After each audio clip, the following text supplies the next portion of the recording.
Este livro que você, leitor, tem diante dos olhos é, do princípio ao fim, a caminhada do mal para o bem, do injusto para o justo, do falso para o verdadeiro, da noite para o dia, da podridão para a vida, do inferno para o céu, do nada para Deus.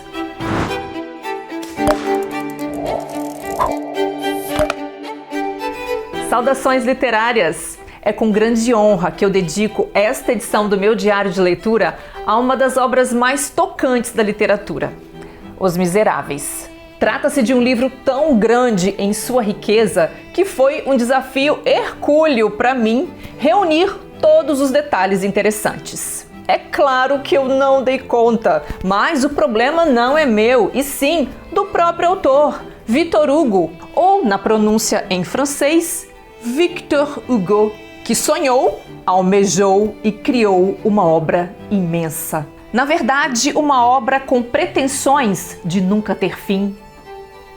Este livro é um drama cujo primeiro personagem é o infinito, o homem é o segundo. A frase não deixa dúvidas. Quanto ao título, ele também pode alcançar o céu ou o inferno, dependendo do contexto em que a palavra misérable é usada. No dicionário, o verbete miserável possui uma vasta gama de significados. E pode acreditar, todos eles cabem com fluência no colossal guarda-chuva deste romance. Miserável é aquele que se encontra em estado de sofrimento ou desgraça. É o digno de compaixão? É também o sujeito muito pobre ou muito infeliz. É o indigente e o desvalido. É o torpe e o desprezível. É o patife e o avarento. É o patético e o triste. Há um ponto em que os desafortunados e os infames se misturam e se confundem em uma só palavra, palavra fatal: os miseráveis. Já nas primeiras páginas, a gente percebe um narrador, pense nele com N maiúsculo, em um diálogo perene com o leitor. Um sujeito onisciente e exuberante e que se faz notar. Ele interrompe o relato para emitir suas opiniões, suas reflexões morais, análises históricas e dados estatísticos. O narrador sabe de muitas coisas e tem uma necessidade compulsiva de dizê-las, sem economizar palavras ou tempo para isso. Tudo para ele é fundamental. Os grandes fatos, os miúdos, os corriqueiros, até uma larva importa. Não há fatos pequenos na humanidade, nem folhas pequenas na vegetação. O semblante dos séculos se compõe da fisionomia dos anos. O narrador brilha entre os protagonistas com suas imensas digressões filosóficas, sociais e religiosas. E essa é uma das razões que explica a morosidade e a grossura do livro. Para ser mais precisa, são pouco mais de 2 quilos e pouco mais de 1.500 páginas para dar conta de uma história memorável. Mas não seria justo legar ao narrador toda a incontinência verbal de Os Miseráveis. Os personagens também gostam bastante de falar. Na verdade, eles preferem o discurso e o monólogo ao diálogo. E os 18 anos durante os quais se passa a história são tratados assim, com vagar. Aqui cabem 2 perguntas bem simples e significativas. A primeira: seria possível contar a história de Os Miseráveis em menos páginas? Sim, em bem menos páginas. Segunda pergunta: Os Miseráveis ainda seria Os Miseráveis caso fosse mais enxuto? A resposta é um retumbante não! Sem essa amplidão toda, o romance não nos comunicaria o seu drama profundo, nem nos daria a impressão de um mundo completo. O editor chegou a sugerir a Victor Hugo a supressão de certas partes filosóficas, mas o autor se recusou de maneira cortante. O drama rápido e ligeiro teria um sucesso de 12 meses. O drama profundo significará um sucesso de 12 anos. Errou por muito, felizmente. O livro foi lançado em 1862. já tendo ultrapassado, portanto, a marca dos 160 anos. Claro que a lentidão do romance, bem como o seu volume, deixam impacientes e intimidados os leitores contemporâneos, acostumados aos romances breves e rápidos dos nossos dias. Estamos tão velozes, fugazes e efêmeros que é difícil conceber tanto tempo de dedicação a um único livro. Nós simplesmente não temos tempo ou paciência para isso. Não é verdade? E é por isso mesmo que produzimos conteúdos e fazemos coisas e trabalhamos numa película de superficialidade difícil de romper. Não se engane, um livro como Os Miseráveis nunca é uma perda de tempo. É um investimento em você, na sua criatividade, no seu intelecto, na sua capacidade de concentração e de aprendizagem. Quis Victor Hugo que seu livro fosse um livro religioso. De fato é, mas podemos ir além e enxergá-lo sob os mais diferentes vieses. Um deles é o político-social, porque notadamente o livro aborda problemáticas como a miséria, a desigualdade, a injustiça social e a educação. Da mesma forma, toca em temas universais, como a redenção, o amor e a liberdade. Os Miseráveis se passa de 1815 a 1833, num contexto pós-Revolução Francesa, durante o período chamado de Restauração. O fio da meada é a dura saga de Jean Valjean, que de trabalhador pobre e honesto se torna um bandido de alta periculosidade por ter roubado um pão. Isso mesmo, um pão que ele nem chegou a comer, porque foi perdido durante sua fuga e captura. Por esse crime, ele foi condenado a 5 anos de trabalhos forçados. Durante o cumprimento da pena, Jean Valjean tenta escapar 4 vezes sem sucesso. Por causa disso, seu tempo nas galés aumenta para 19 anos. Jean Valjean entrou para as galés soluçante e trêmulo, saiu de lá impassível. Entrou desesperado, saiu sombrio. A única arma que possuía era seu ódio. Resolveu afiá-la na prisão e levá-la consigo quando fosse embora. Mesmo tendo concluído a pena total, não podemos afirmar que Jean Valjean tenha se tornado um homem livre, porque ele carregará para sempre consigo o estigma de esforçado. Seu único documento é um passaporte amarelo que denuncia sua condição e faz dele um pária social. Liberdade não é estar solto. Pode-se sair da prisão, mas não da condenação. O tempo nas galés fez de Jean Valjean um homem brutal e solitário. Sua força excomunal, inclusive, deu a ele fama de valente e perigoso. Ao entrar na pequena cidade de Digne com seu passaporte amarelo nas mãos, ele sente na pele pela primeira vez o desprezo da sociedade. Para ele, não havia hospedagem ou refeição disponíveis. Todos se negam a receber em seu estabelecimento um esforçado. Mas houve uma exceção: o bispo Myriel Bienvenu, um belíssimo personagem, um homem santo e piedoso. Há homens que trabalham na extração do ouro. Ele trabalhava na extração da piedade. Sua mina era a miséria universal. O bispo de Digne acolhe não somente o homem, mas a alma de Jean Valjean. Após tentar roubar-lhe a prataria, em especial 2 castiçais de prata, Jean Valjean é perdoado imediatamente pelo bispo, sob uma condição. A partir dali, ele seria um homem bom. Não se trata de um simples acordo, mas de um pacto de conversão firmado nas brasas do coração.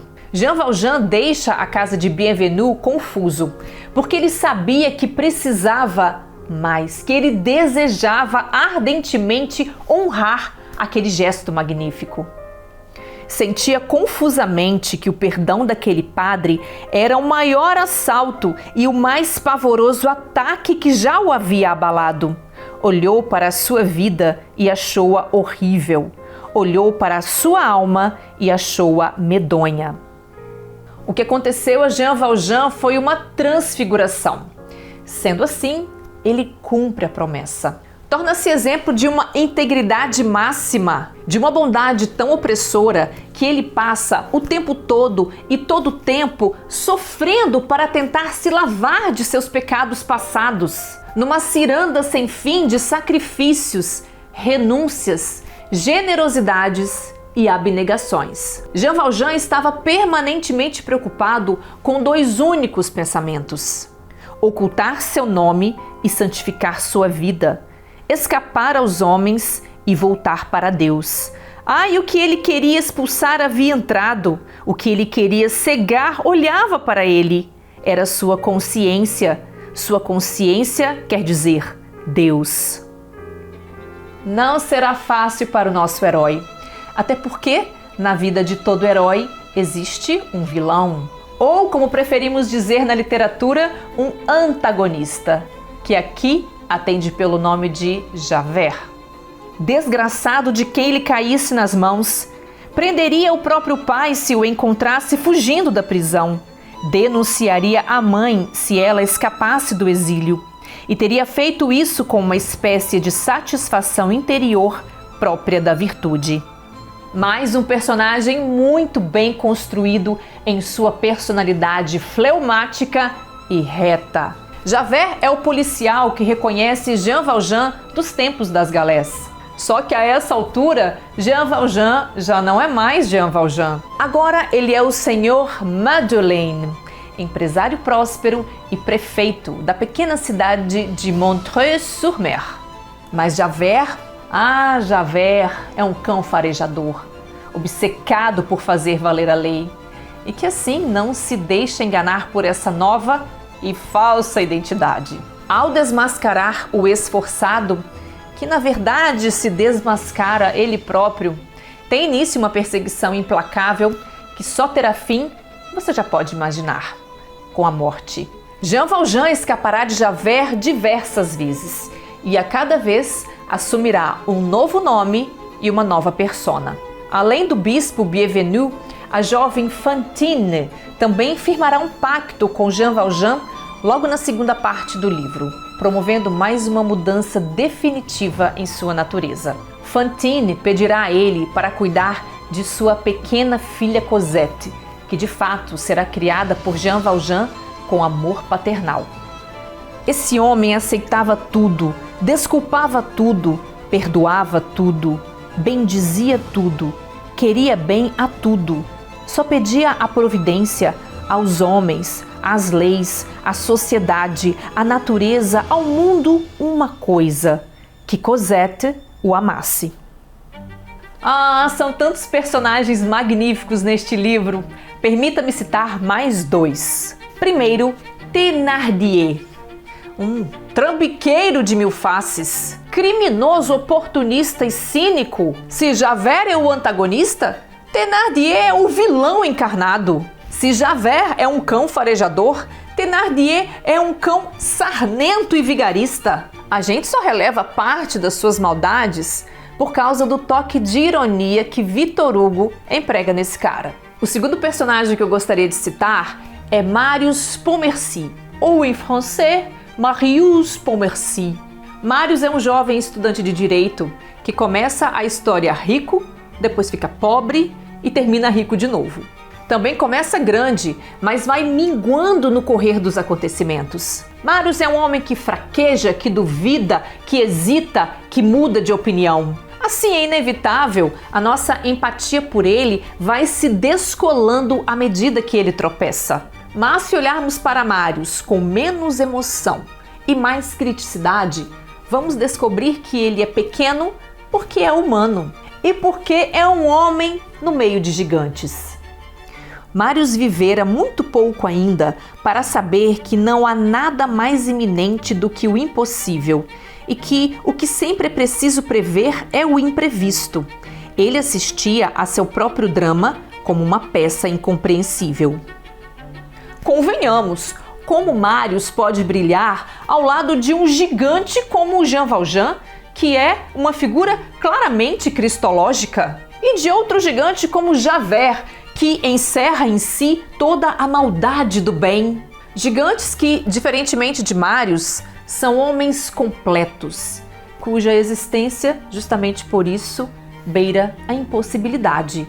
Já Marius pode ser encontrado em qualquer lugar, quiçá dentro de cada um de nós. Victor Hugo, inclusive, dedicou a Marius muito de sua história pessoal.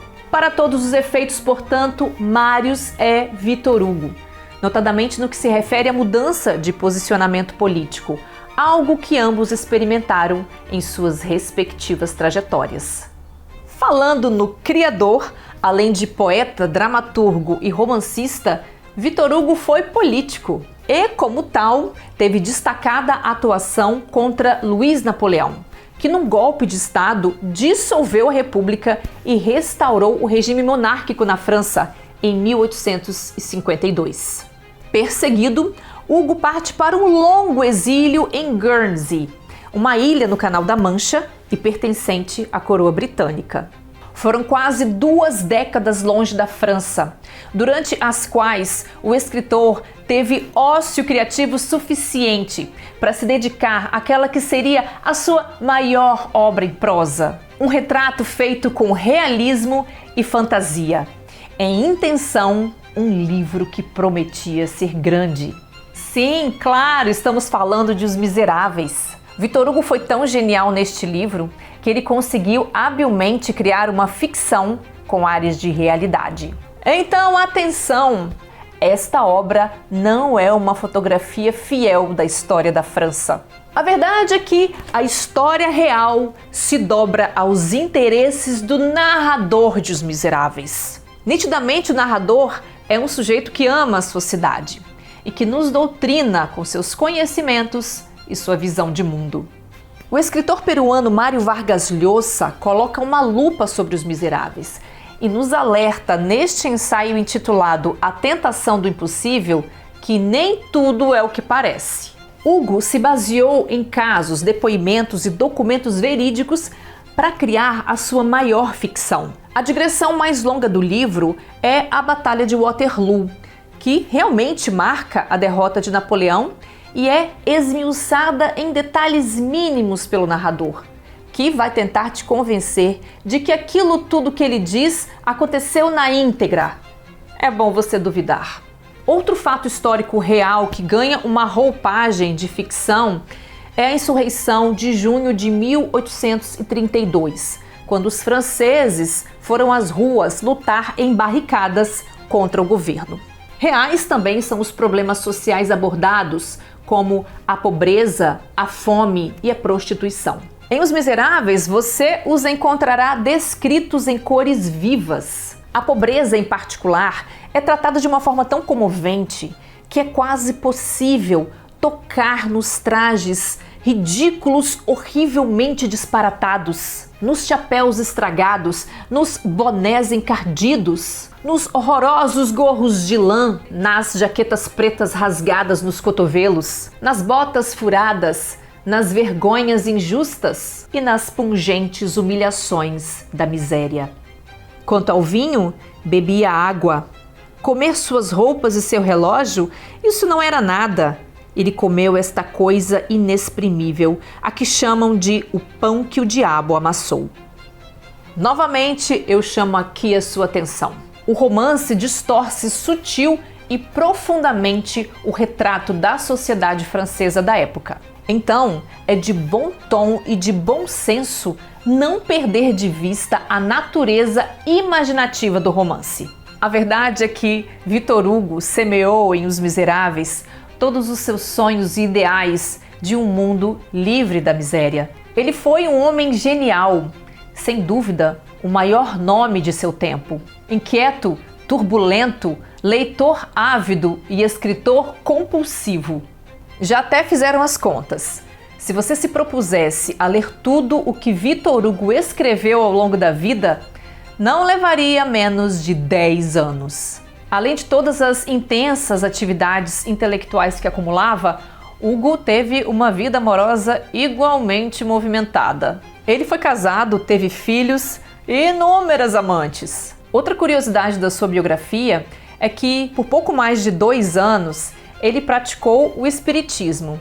E durante as sessões teve a oportunidade de conversar, sempre em francês, com figuras lendárias como Maomé, Lutero, Shakespeare, Dante, Aristóteles, Platão, Galileu e Napoleão. Sua popularidade cresceu sem descanso até sua morte em 1885. Nessa época, ele já não era apenas o grande escritor. Ele era um mito, um símbolo da sociedade e do século XIX. Para você ter uma ideia do tamanho dessa fama, cerca de 2 milhões de pessoas seguiram o cortejo fúnebre de Victor Hugo pelas ruas de Paris. Foi uma apoteose. Hoje, seu corpo encontra-se sepultado no Panthéon, um enorme monumento em Paris que abriga os restos mortais de outras personalidades francesas importantes, como o escritor Alexandre Dumas e os filósofos Voltaire e Rousseau. Os Miseráveis foi uma das mais ambiciosas empreitadas literárias do século XIX. Seu lançamento em 1862 foi um acontecimento notável e sem precedentes na história editorial. Victor Hugo confiou a tarefa a um jovem editor belga, que levantou dinheiro junto a investidores. O livro recebeu o maior adiantamento jamais pago por uma obra literária. E sua campanha de divulgação foi bombástica, incluindo propagandas em outdoors e lançamento simultâneo em diversas capitais. A expectativa para a chegada da obra era tão grande que a primeira remessa se esgotou em 2 dias. E bem antes do amanhecer, já havia fila dando volta no quarteirão. De elogios rasgados às críticas mais ácidas, Os Miseráveis ficou na boca do povo e continua sendo alvo de todo tipo de comentário e análise. Um crítico chegou a afirmar que Os Miseráveis pretendia dinamitar todas as instituições sociais com algo mais mortífero que pólvora: lágrimas. Não só de lágrimas, eu diria.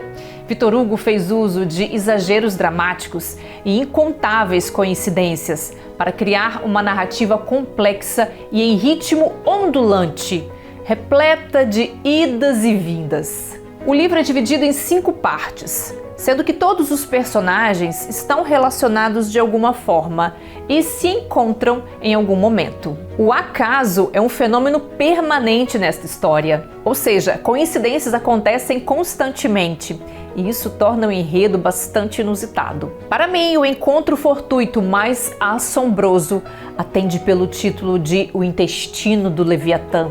Na 5ª parte do livro, o narrador interrompe mais uma vez a narrativa para nos arrastar por longos 6 capítulos até os fétidos intestinos de Paris. Sim, conheceremos os pormenores das cloacas, dos esgotos da capital francesa.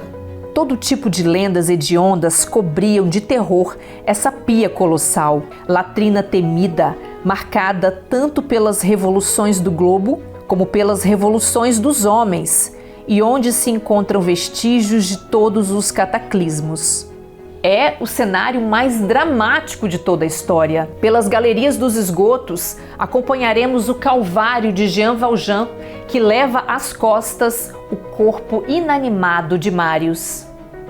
E é ali, naquele submundo escuro de horror e podridão, que os dois encontrarão, por uma coincidência absurda, o asqueroso Thénardier.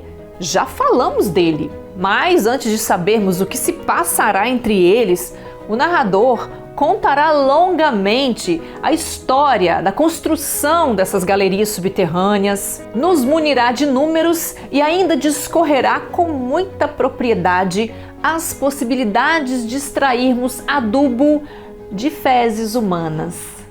Um livro transformador. Acho que essa palavra transformação pode dar uma pista de tudo o que você será capaz de sentir nesta leitura. É longa? É. Demandará a sua dedicação? Demais. Valerá a pena?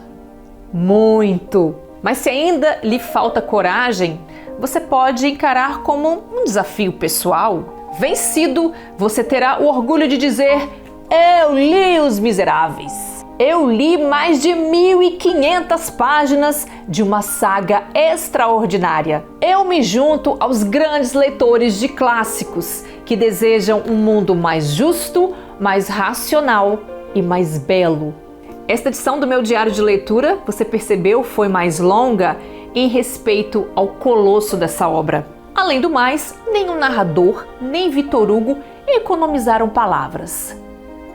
Por que eu deveria? Você também percebeu que foi uma edição mais intensa e marcada por citações que eu escolhi a dedo, tá? Logo não posso encerrar senão declamando mais uma belíssima frase de Os Miseráveis. Se há alguma coisa mais pungente do que um corpo agonizante pela falta de pão, é uma alma que morre da fome de luz. Se você chegou até aqui, muito obrigada pela sua atenção. Um beijo e ótima leitura!